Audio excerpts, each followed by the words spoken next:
हाय दोस्तों, मैं हूं आपका दोस्त डॉक्टर सुमित। आज हम आपको बताएंगे फ्रोजन फिश है वो आप टर्की में कैसे एक्सपोर्ट कर सकते हैं। दोस्तों, जो फ्रोजन फिश है या जो मैरीन प्रोडक्ट है, सी पोर्ट्स है, वो आप कैसे एक्सपोर्ट कर सकते हैं टर्की के अंदर। तो टर्की, पहले मैं आपको बताता हूँ जो फिश होती है वो कितनी टाइप की होती हैं।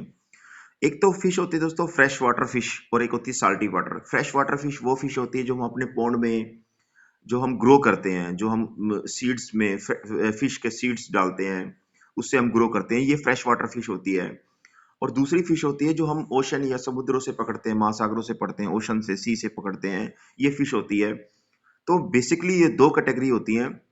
इनको हम टर्की में एक्सपोर्ट कर सकते हैं पैक करके, और वैक्यूम टेट्रा पैक करके। तो हम चलते हैं, पहले फिश के बारे में बताते हैं।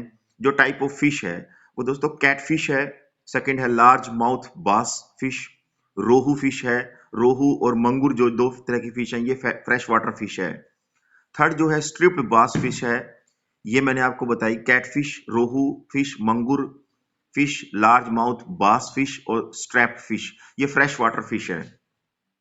और दूसरी जो फिश है वो हम साल्टी वाटर या ओशन से या महासागरों से पकड़ते हैं। ये है स्वॉर्ड फिश, जिसके आगे स्वॉर्ड्स की तरह इसका माउथ होता है। सेकंड है tuna fish. Salmon fish, salmon fish भी एक फिश होती है जो फार्मास्यूटिकल प्रोडक्ट में भी काम आती है। इसका ऑयल निकालते हैं, कॉड लिवर ऑयल निकालते हैं, वो बहुत सारे डिजीज में यूज होती है सैल्मन फिश, और बहुत ही फेमस है। तो हम फार्मास्यूटिकल को भी हम इसका ऑयल दे सकते हैं, और रेस्टोरेंट में यूज होती हैं। टूना फिश बताई मैंने, सैल्मन फिश बताई, तिलापिया फिश बताई, कैटफिश बताई, code fish, Alaskan Pollock fish, trout fish, बास फिश और सैर्डिनस फिश। इनको आप इनको आप एक्सपोर्ट कर सकते हैं, और इनकी जो पैकिंग होगी वो है टेट्राफॉइल वैक्यूम पैक। और भी डिफरेंट डिफरेंट कंट्रीज के लिए, एनवायरनमेंट के लिए डिफरेंट डिफरेंट पैकिंग होती है।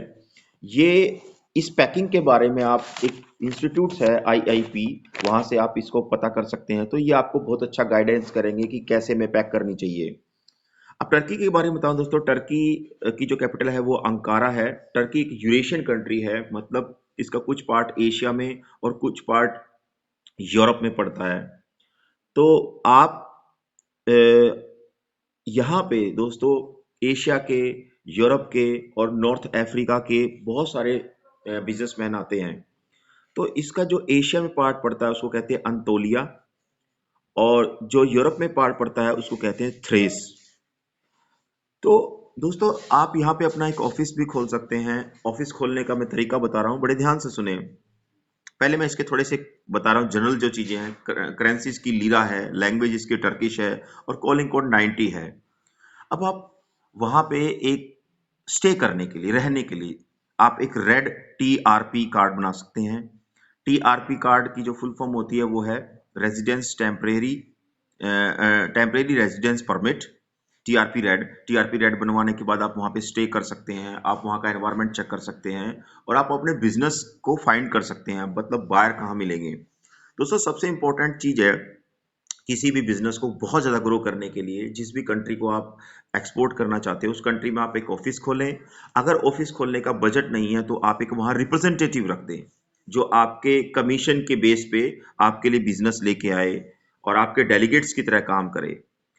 दूसरा, आपने टीआरपी रेड बनवाया, आपने वहाँ का एनवायरनमेंट चेक किया, आपको बायर मिले, आपने वहाँ पे आप टीआरपी रेड बनवाने के बाद कितनी भी बार साल में जा सकते हैं, आप 1000 टाइम जा सकते हैं, आपको वीजा लेने की जरूरत नहीं पड़ेगी, और आप वहां स्टे कर सकते हैं।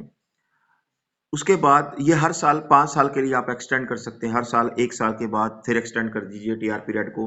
उसके बाद आप टीआरपी ब्लू बनवाएं। TRP blue, temporary residence permit, इसमें आपको हर मंथ, पर मंथ आपको दोस्तों यहाँ पे एक टैक्स देना पड़ेगा। टैक्स नंबर होता है एक, जिससे आप यहाँ पर अपना ऑफिस खोल सकते हैं। स्टार्टिंग में जब आप एक्सपोर्ट करेंगे, आपको बायर मिलेंगे, तो वो आपसे सैंपल के बारे में बताएंगे। तो 250 केजी से अगर आप नीचे एक्सपोर्ट करना चाह रहे हैं तो मैं आपको सजेशन करता हूँ आप बाय एयर करें, और 250 केजी से अबव कर रहे हैं तो बाय शिप करें। वो आपके लिए रीजनेबल प्राइस पड़ेगा, मतलब उसमें ज्यादा एक्सपेंसिव नहीं पड़ेगा, ज्यादा महंगा नहीं पड़ेगा। अगर आप बाय सी एक्सपोर्ट करना चाहते हैं तो वहाँ के सबसे फेमस सी पोर्ट्स हैं हदरपासा सी पोर्ट्स, सेकंड है अंबरली सी पोर्ट्स, थर्ड है इजमिर सी पोर्ट्स और फोर्थ है मर्सिन सी पोर्ट्स। हैदरपासा सी पोर्ट्स, अम्बरली सी पोर्ट्स, इजमिर सी पोर्ट्स और मर्सिन सी पोर्ट्स। और एयरपोर्ट्स है वहाँ का जो सबसे फेमस एयरपोर्ट्स है वो है इस्तांबुल एयरपोर्ट्स, कोनिया एयरपोर्ट्स, एंतालिया एयरपोर्ट्स, डालमेन एयरपोर्ट्स और तरेबजन एयरपोर्ट्स। टर्किश में है तो आप इसको रिवाइंड करके देख लें। तो आप जरूर एक्सपोर्ट करें, आपको बहुत ज़्यादा बेनिफिट्स मिलेंगे टर्की में एक्सपोर्ट करने से। और अगर कोई क्वेश्चन है तो स्क्रीन के नीचे जो मेरे नंबर फ्लैश हो रहे हैं आप मुझे डायरेक्ट कॉल कर सकते हैं। मैं आपको गाइड करूंगा आपको टर्की में बहुत कम पैसे से आप अपना एक्सपोर्ट इंपोर्ट कैसे शुरू कर सकते हैं और बहुत ज़्यादा ग्रो कर सकते हैं।